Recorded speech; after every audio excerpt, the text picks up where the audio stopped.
মানুষের বসবাস ছিল সর্বোচ্চ 90 থেকে 80 লক্ষ মানুষ, আর বর্তমান 2024 সাল 1.5 থেকে 2 কোটি মানুষের বসবাস।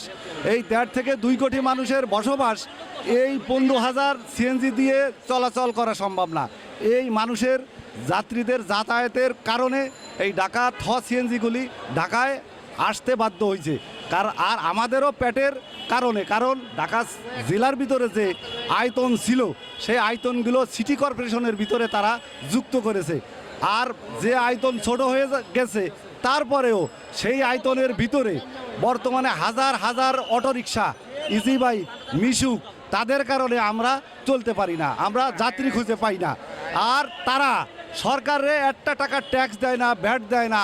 আমরা প্রতি বছরে সরকারে 10 থেকে 12,000 টাকা ফিটনেস আর টেস্ট টোকন করতে দেই। আর রোড পারমিট তো প্রত্যেক 3 বছর পর পর করা লাগে। কিন্তু আমাদের যে বৈষম্য, এই যে মেট্রো আর থর ভিতরে দেখাচ্ছে, তারাও যে ট্যাক্স দেয়, আমরাও সেই একই ট্যাক্স দেই। তারা সুবিধা নিচ্ছে, তারা পুলিশের, তারা তো মিটারে চালানোর কথা, কিন্তু তারা তো মিটারে চালায় না। প্রত্যেকটা মানুষ তারা কন্টাকে ভাড়া মারে। আর একটা মালিক একটা সিএনজি 1.5 থেকে 1800 টাকা পর্যন্ত, মানে 1500 থেকে 1800 টাকা পর্যন্ত জমা নেয়। 2 বেলা গাড়ি চালায়, 2 বেলা তারা গাড়ি চালায়। একটা ড্রাইভারের কাছ থেকে 900, 1800, আর নইলে 900, 700, 1700 এরকম করে তারা জমা নেয়। আর সেই ড্রাইভাররা রাস্তায় এসে যাত্রীদের কাছ থেকে 200 টাকার ভাড়া 300 টাকা নেয়, 300 টাকার ভাড়া 500 টাকা নেয়। আর আমরা নিজেরা যে মালিকরা গাড়ি চালাই, আমরা 300 টাকার ভাড়া 300 টাকাও নেই, 300 টাকার ভাড়া 200 টাকাও নেই। সাধারণত একটা সিএনজি যার মানে ইয়ের থেকে কিনা লাগে, শোরুম থেকে কিনা লাগে 5 লাখ কি 4 লাখ টাকা, সেই সিএনজি তারা মেট্রো 30 লক্ষ টাকা দাম। এই সিএনজি কি করে 30 লক্ষ টাকা দাম হয়? 30 লক্ষ টাকা সিএনজি যদি, একটা সিএনজির দাম 30 লাখ টাকা হয়, একটা মাইক্রো এসি গাড়ি তার দাম 28 লাখ 30 লাখ টাকা।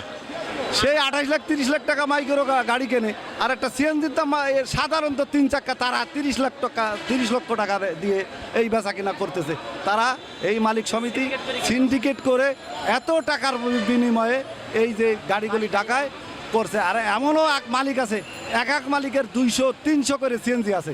আর প্রত্যেকটা যদি একটা ড্রাইভারের একটা গাড়ি হয়, তাহলে ড্রাইভার যাত্রীদের সাথে এইভাবে জুলুম করবে না, করতে পারেও না।